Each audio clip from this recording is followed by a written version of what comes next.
Hi, welcome. This is the CaddyInfo.com Cadillac Conversation. You've caught us tonight with Cadillac Jim from the Caddy Info forums. Good evening. Our friend Air Mike is not going to be with us. He had to actually do something he gets paid for instead. We're missing our friend Texas Jim. He was scheduled to be with us tonight, but could not. And so hopefully we'll see him on another night soon. My Motorama friends are on vacation this week, so they're not going to be on. We may see our friend Vinny pop in, and so stand by for that. We got several things that popped up in Cadillac news to talk about, and so I thought we would shotgun through those topics, and then we will talk about, and then I'll get Jim's advice on tuning of my car. So the very first topic is the CT6 showed up at the Chengdu Auto Show in China, and so that's exciting. That it's another time. I'm going to hit share screen here. Share screen. Now, I actually have known that before, but Chengdu. Wow. So here is the CT6. Let's see if they'll blow it up for us. And no. But so someone's polishing the wheels on the CT6, but it's shown up there at the Chengdu Auto Show. Now, this is the 3-liter twin turbo. There are some rumors that maybe the 4.5 liter is missing, or that the 3-liter twin turbo was going to be late, but it's actually showing up in the show cars. We have not seen the 4.5 liter V8 yet. Of course, the CT6 will have the GM's 8-speed automatic going to the rear wheels or all-wheel drive. They were pointing out in China, the symbol for the 3-liter twin turbo actually says 40T. I'm not sure what that means to the Chinese, but 40T is how they signify the 3-liter twin turbo. But the license plate, they put a blank in the license plate that says 3-liter twin turbo, and in the text that's a 0 to 60 time. No, well, it's 3.6 seconds. No, you're right. Sorry. You're right. For the CT6, is probably in the under 5-second range. Mm-hmm. So this is on CarNewsChina.com. So good job, guys, on getting the spy shot. But they were suggesting GM grab one of these off here, that they thought it was confusing to have two different nomenclatures that meant the same thing. But so the 40T badge in China, and I guess this badge down here means CT6 or Cadillac, all-wheel drive on the other side. So, but it's good to see the CT6 out. Now, does that look enough different from the current CTS in your mind, Jim? Oh, absolutely. That huge front grille, vertical grille, marks it as a sedan.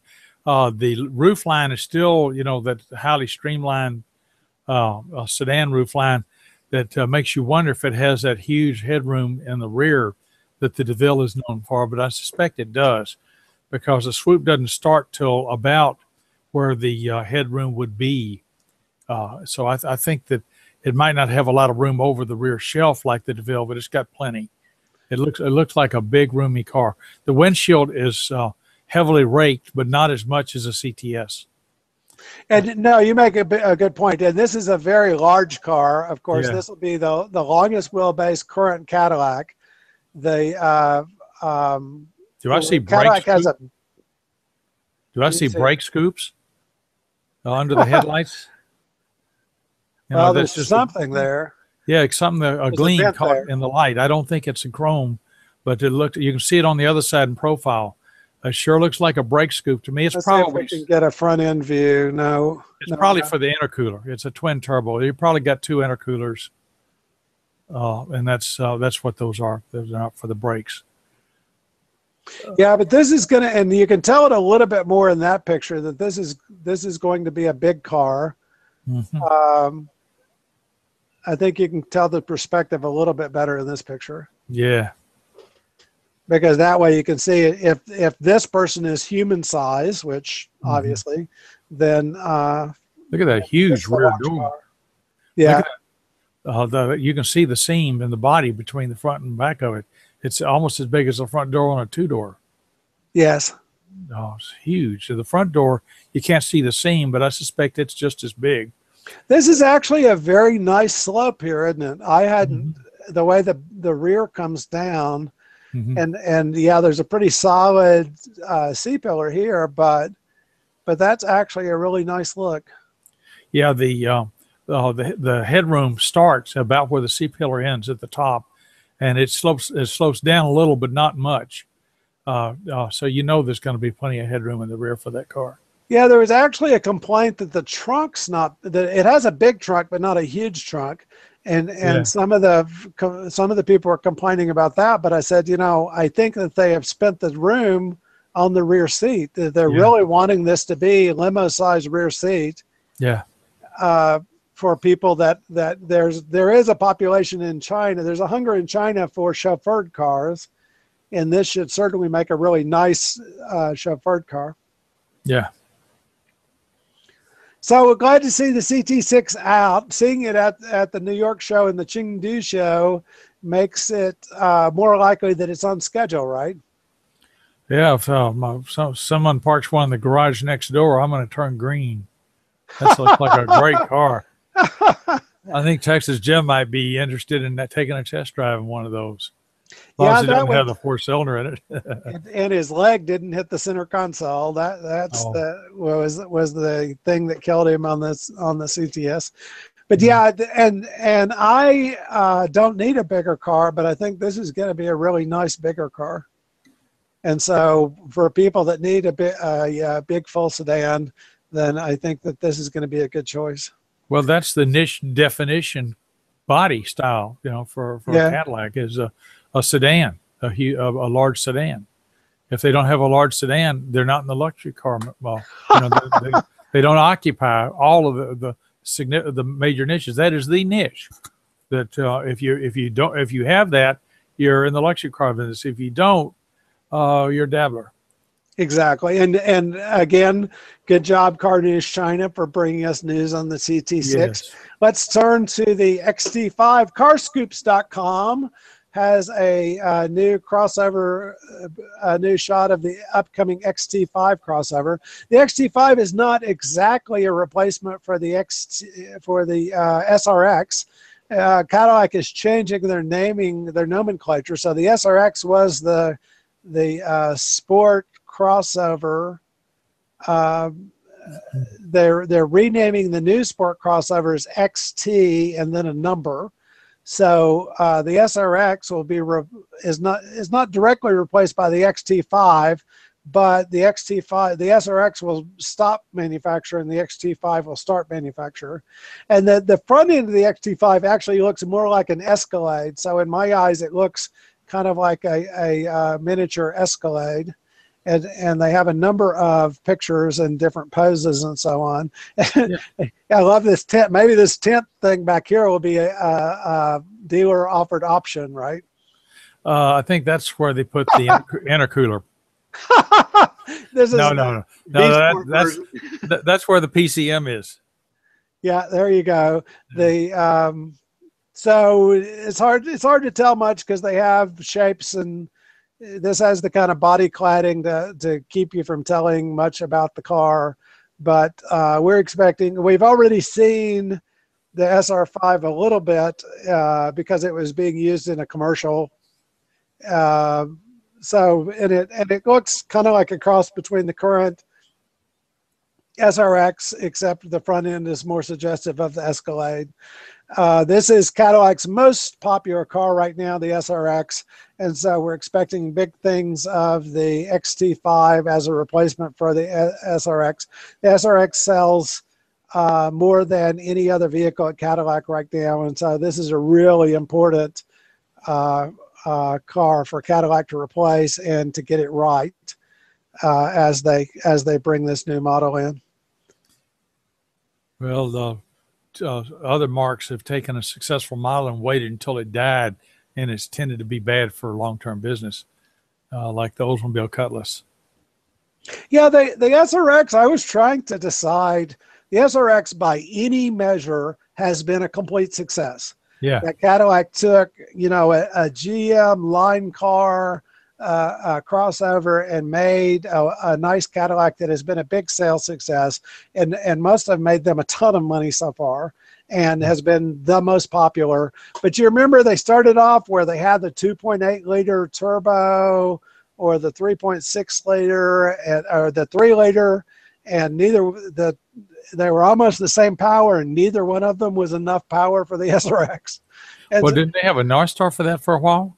no, that was in the previous generation. So the Oh, I first see. generation was that kind of long station wagon, Yeah. and that did okay. But then they came out with this cute SUV kind of look, mid-size SUV kind of look, and it has sold great. But the right now the American public has a terrific appetite for SUVs, crossovers. And the beauty of these crossovers is they kind of look like an SUV, and but they have miles per gallon like a Sedan. minivan. Yeah, like a sedan or a minivan, and so Yeah. there's not as heavy. They get better miles per gallon, and so I understand the lure is that you're still sitting up and you still have a lot of utility and you get better miles per gallon than an Escalade. Say now Escalade, I think Cadillac is selling as many Escalades as they can put on dealer lots. I think right now they are capacity constrained at Arlington. Arlington's putting on some more shifts, the big truck factory in Arlington, and hopefully we'll get some more Escalades out. But I think that's the only thing holding up the Escalade. Now, also, so any other thoughts about the XT5? Is it are you going to be able to keep that nomenclature shift straight between SRX and XT5 so that you can No, correct me when I mix them up? no. I'll try, but I have no confidence in my ability to keep that straight. Okay, here's the way to think about it. X for crossovers, T for trucks. So Ah, crossovers and trucks are going to be named 1 through 9. So okay. someday in the future, if they decide to, the Escalade would be renamed an XT7 or an XT8, Hmm. and the Escalade EXT would be an XT9. And the what would be an XT9? The Escalade ESC Oh, I would see. be the extended version of the Escalade. Yeah. And that would make more sense to me. I still want the extended version of the Escalade to be the EXT, but that was the truck version. Yeah. Escalade extended truck, I guess. I don't know. So, but the extended version was the ESC. So you're right. Good point. Mhm. And but the long version of the Escalade would be the XT8, 7 or 8, and the current version would be 6 or 7, something along that range. And then the SRX is going to turn into the XT5. But we're expecting 2 more vehicles in that range. So maybe an XT3, which will be, a little cute crossover. The XT5, which is the one we just looked at, and then maybe an XT7, which would be a big crossover. I think that a little cute car will help. I know people that would die to own a car that's cute, regardless of how fearful it would be to get into and try to drive down the street. Now, I tried to take they had a Cadillac that said there's no point in talking about sporty crossovers with the engineering staff because they would roll their eyes at him. And I Mhm. tried to take his point of view with my car friends on Wednesday night on the Motorama chat, and everybody yelled me down. I said, with the BMW X6 and X5, there's no point in having an M version of those cars because they have no utility, no space to carry things. You're putting a big engine in. Why would you want that instead of an M5? And it costs as much as an M5. So why wouldn't you get the sporty sedan instead of the crossover? And everybody else said, oh, but what if you need to tow? What if you need to go skiing? What if you need to go in the snow? Don't you want the crossover? And so That's why I wanted the CTSV wagon with a V. Yep. And so I'll Yeah. repeat the same thing to Cadillac. Stop telling the customers what they want and go give them what they're asking for. So Oh, yeah. tell me when the XT5 V Sport or XT5V is showing up, and I will help you yell it from the mountaintops. You want to hear John Nash's contribution to game theory and economics? People will do what they want to do, not what you think they will do. Yes. And especially when you're in the sales business, you know what kind of cars you want to sell? What the The customer ones wants. people want to buy. Exactly. Whatever the customer wants to buy, that's what we want to sell. I wanted to give a mention to our friend Norm T. Norm T had posted on the Caddy Info blog tonight. And this was he had added this to our XTS V Sport Platinum test report, that he didn't think that they did a good job of getting the word out about the V Sport Platinum either.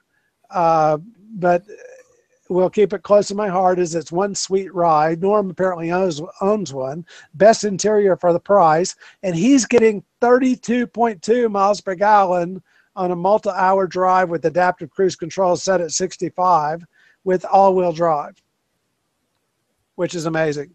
Well, that's posted 2 over 30 mpg highways with the 4-wheel drive. So somebody has solved the drag problem. Yeah, he can't say enough about how nice it is to drive the car. He bought it used with 40,000 miles on it. And not only does it drive nice, but it turns heads at every corner. So, yeah. And that's an XTS twin turbo. And a lot of people may not even know that car's available, but there is an XTS V Sport out there in the wild with the 410 horsepower twin turbo, 3.6 liter all-wheel drive.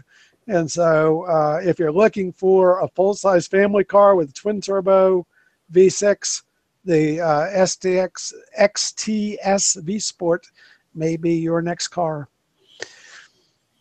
And you can get it in all-wheel drive. So if you live north of Texas and it snows there sometimes, then you may enjoy the all-wheel drive version. It snowed in Austin in March 1956. Yep, it snows here one or 2 days a year, and I go out in the snow anyway and practice my snow driving. Well, Austin's another 200 miles south, and when I was a kid, it used to snow about once every 4 years, but through my 20s, I don't think it snowed once, and then I left. So good. Yeah. So I've been studying. So I'm still having the big fun with the XLR. This weekend's test report was I'd run enough baselines that I felt like I had a steady, repeatable signal on how it was doing on the way I'm testing it. And so I put on the Volant cold air intake and then went and reran the test.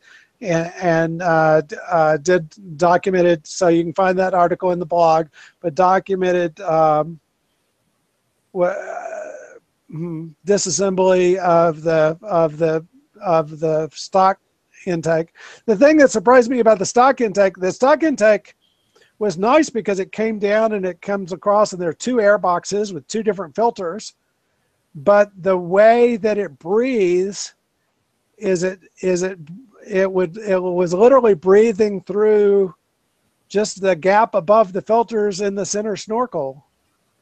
It's hard to describe, but there was only a small gap that it was breathing through on each side, and it was breathing from on top of the nose on each side. So let me see if I can highlight this. Oh, and it turned the picture back around the right way when I clicked on it. So I'm going to hit screen share again. I apologize for this will be a moment delay as I flip over to, and I'm going to put me on focus. I can speak up and put me up there. No, you turn that off. Okay.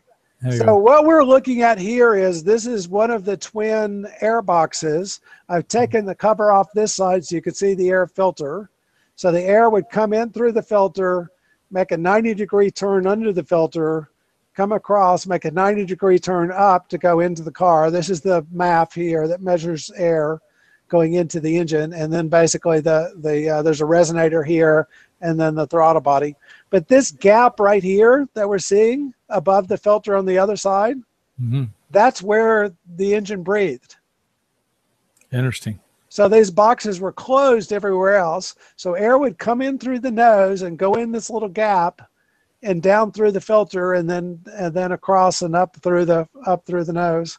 And so I think that was, I think what they were focused on is how do you prevent water from coming in? Yeah. Because now water's got to come up, it's got to turn 90 degrees, it's got to turn another 90 degrees in order to get into the engine. Yeah, usually they try to get the water out of heavy water out of the way before it hits the air cleaner element, because the air cleaner element ever gets wet, the engine goes boo.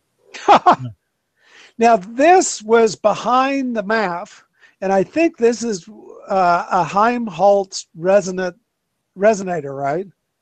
Well, you don't insult Helmholtz. I think he likes spherical resonators, but yeah, that's a resonator, bigger than you know what, and twice as ugly.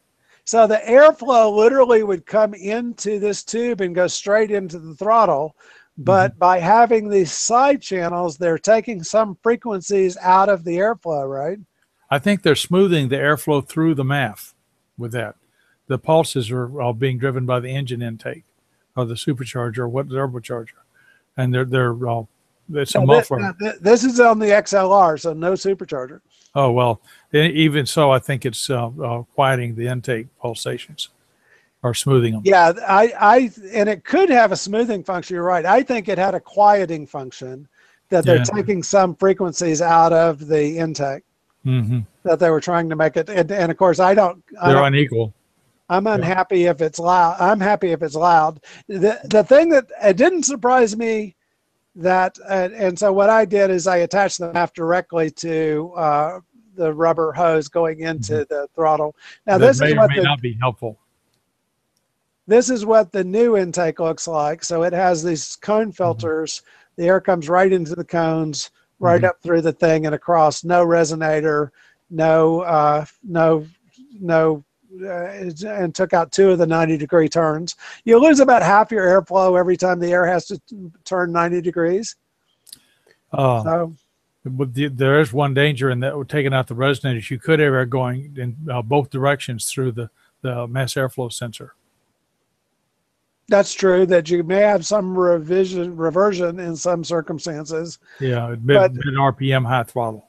So far it's testing very well. That across the RPM band, it actually produced more power. So wonderful. I was happy on that side. Yeah. So this was my. So let's skip to the punchline. So this was my before and after analysis. Is the red line was before and the blue line was after. That's truly a magnificent result for such a simple change. Yeah, so right across the board, it looked like it's doing the better. Now I'm going to run some more tests. Some people had said they had trouble with the trouble light coming on after they made the change. And I did put in a picture just to show no trouble light. But if they had a trouble light, it probably means that they have an air leak somewhere.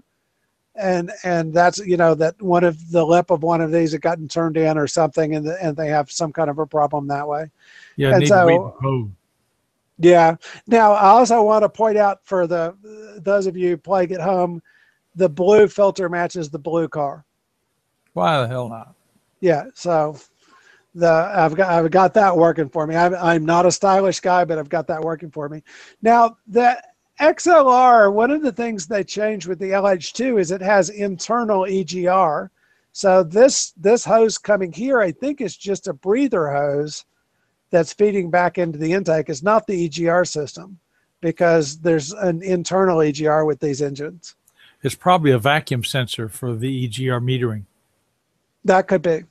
I agree. In order to tell, I'll have to go read up to see what that hose is, but I think that's a wise guess.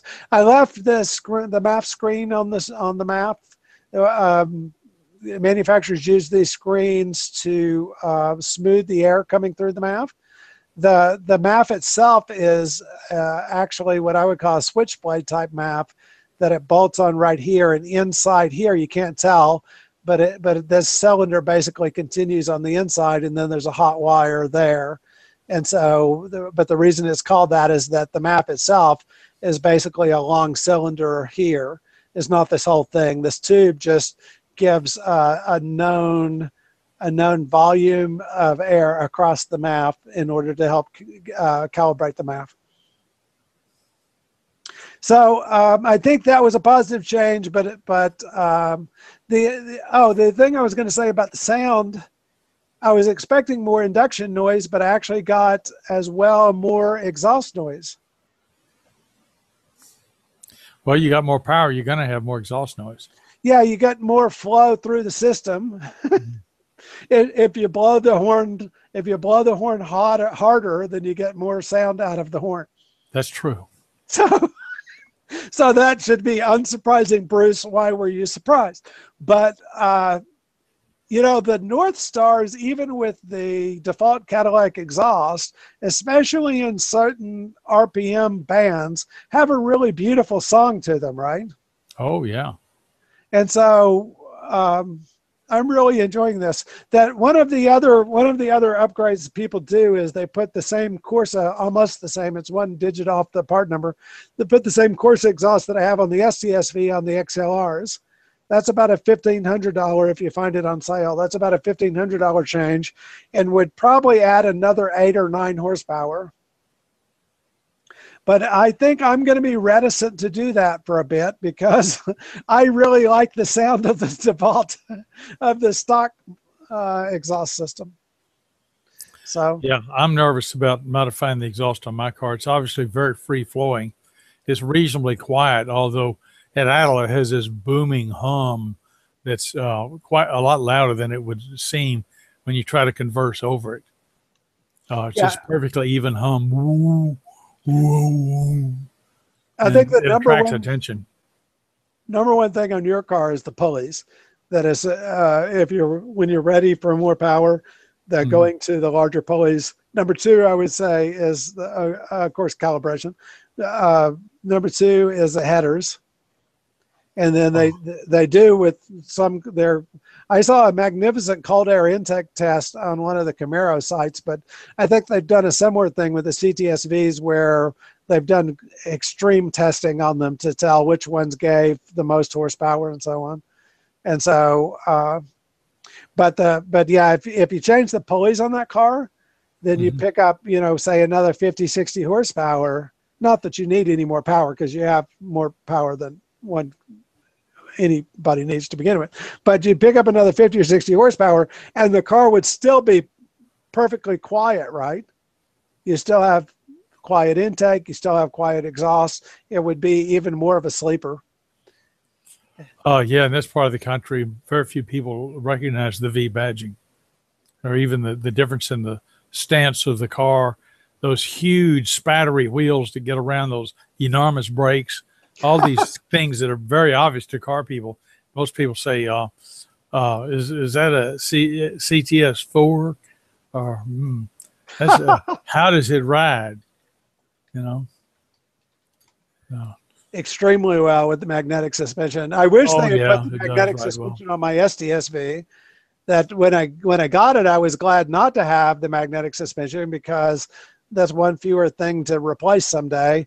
But the more I think about it, and I'm really enjoying that on the XLR and on my wife's ATS, is that it has the magnetic suspension. Well, it must make a huge difference because this car has more grip than anything I've ever driven, before for any length of time, and it rides better than most of my friends' cars. None of whom have anything like this CTSV. Yes.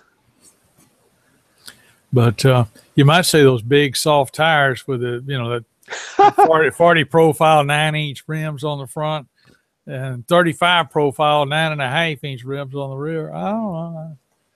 Now I've been working on. Let's see. I know I keep dragging us off to screen share, but I wanted to. So this is not quite ready yet, but this is a comparison of Cadillac engines, and so this is the data table. But basically, it's gonna be charts like this, right, to show these are all the modern Cadillac engines from the new LTG 2-liter turbo, the L37 North Star, the LH2 like in my XLR, the LSA like in your CTSV, and then this shows you their horsepower curves across 2,000 to 7,000 RPM. There are only 3 groups. Exactly. And that's the fascinating thing, right? Is that if you look at the actual output from the engines, this one down here, the low man on the pole here is actually the new V6. Yeah. Because without a turbo, it doesn't have, it's not a V8. It doesn't have the boost that the 2-liter turbo. This green line is the 2-liter turbo. And so what they're doing is they're getting the power up to 3,000 RPM of the V8s, but they're not sustaining it at the top end. And then the North Stars, and I think this is the thing that will make a lot of the guys on the forum feel better. The North Stars are actually doing better almost all the way through than the new engines are, if you see what I mean, because it's a V8. That's the V8 advantage. I think people look at the new engines and they say, I feel bad because, the new V6 has 321 horsepower and it's more than the 270 horsepower that my North Star is putting out. And the answer is, do not feel bad until you get to above 6,000 RPM. Yeah. Which you're not driving there, right? All the rest of the time, that high torque North Star is doing better than any of the modern engines are. Now, go ahead. Most normal driving is done below 3,000 RPM. You don't get above 3,000 RPM till you floor it. And down in that range, the North Star has about half again more power than the new V6 does. Yeah. An interesting thing about that twin turbo LF3 engine is it almost perfectly duplicates the 4.4 liter supercharged engine in my STSV. That's what these two middle lines are. Yeah. A very similar power output. The STSV continues on to peak. The LF3 turbos, it runs out of steam. Whereas the supercharger, keeps going until red line or until 6,800 RPM. And of course the LSA is up above all of them. Now, the only engine we'll see after that is the new LF4. The 640 horsepower LF4 is going to be even more, of course, than the LSA is. Yeah, that's not fair. So, well, they should just give you an upgrade. They want me to write a huge check. That's the problem. No, they should just give you an upgrade. It ought to just be CTSV 3.0. Here's your new engine. Thank you. Someday I'll hope that cars are modular that way, where you can just plug in another engine very easily. It's a powertrain. Hey, do you want the 500 horsepower one here? You can buy it and just plug it in. Well, the problem is that any car, any model is going to be designed and manufactured with a support structure that includes a lab, which includes a full digital mock-up, possibly with hardware in the loop. It costs an enormous amount of money to maintain that. And once the model is closed out, the technology date is set, and they freeze the design, they move that lab onto another model. They cannot maintain a lab like that for every model they sell. They'd run out of room and people and money. It's just not possible. That's why I never got a digital phone on my 97 Eldorado. Oh, stop that talking common sense. I can't help it. I'm an engineer. I want what I want. Thank you very much. I very much feel what you're saying exactly, because my XLR is a 2007 model, but it's very much a creature of 2003 when they were designing this model. And so I'm actually sensitive that way about the features that are in my SCSV, like entertainment features that are not in my XLR, even though they were very, 7 and 8 were very close together. But my SCSV has a Bluetooth interface, for example, for the phone that the 2007 XLR did not have. It has, it has a primitive audio in plug-in, but that's, 100% better than the no audio plug-in in the XLR. Not that I don't play audio that much with the top down anyway. I'm just enjoying the day, but it is striking to me the features that showed up in the STSV that were not in the XLR. Well, the STS was the top of the line at the time. Oh, the XLR was too. That's true. Good point. but yeah, I think it's very much what you were saying is they obviously the XLR was continuing in development, but until they come out with, a mid-year change or something, they're basically making incremental changes. Mm-hmm. And they didn't see a persuasive business case to make a big entertainment change in the XLR.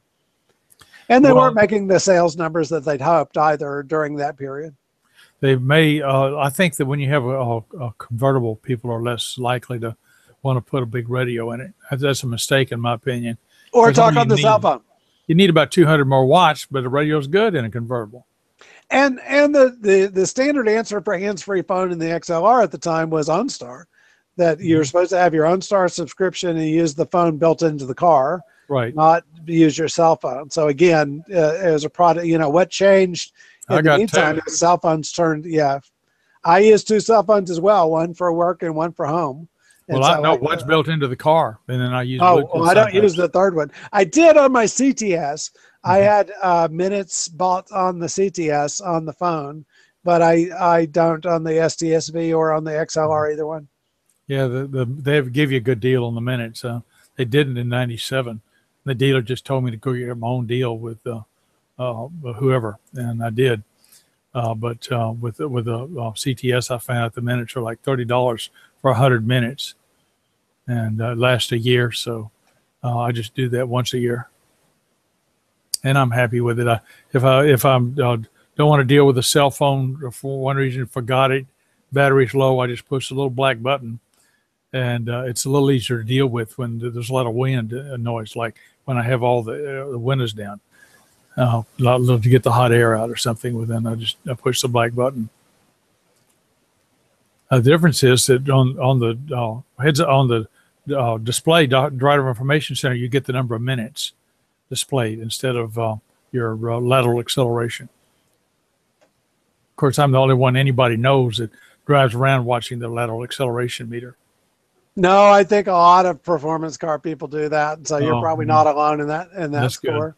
But yeah. I'm glad you're getting so much enjoyment out of your CTSV. That's exactly what you should do with them. And yeah, I am enjoying my STSV more probably because of the contrast with the XLR. So I'm driving the XLR on the weekends, driving the STSV to work during the week, and thoroughly enjoying both of them. Today's strategy was put the sunroof up on crack mode in the 95-degree heat so that it wasn't 125 when I got back in. So, well, you can't trust the sprinkles out where I live, so I never do that. Yeah, well, I would love. I have to watch where I park in the evening because the sprinklers next door. But during the day, I probably wouldn't mind a sprinkler coming on, so the car would be cooled down when I got in. Oh, I'm talking about God's sprinkler up there. Oh, well, yeah. There's no danger of rain in Texas, so. Oh, that's right. I forgot you. Some days it does look overcast, and we pray that it will rain, but we don't get very much rain here, so it's not such an issue. Well, Jim, thank you very much for being on tonight. Any other topics you wanted to hit? No, I think we covered everything. Except I did want to I ask you if you have IAT2 in your curves for before and after in your blog. I do on my STSV. I monitor that constantly.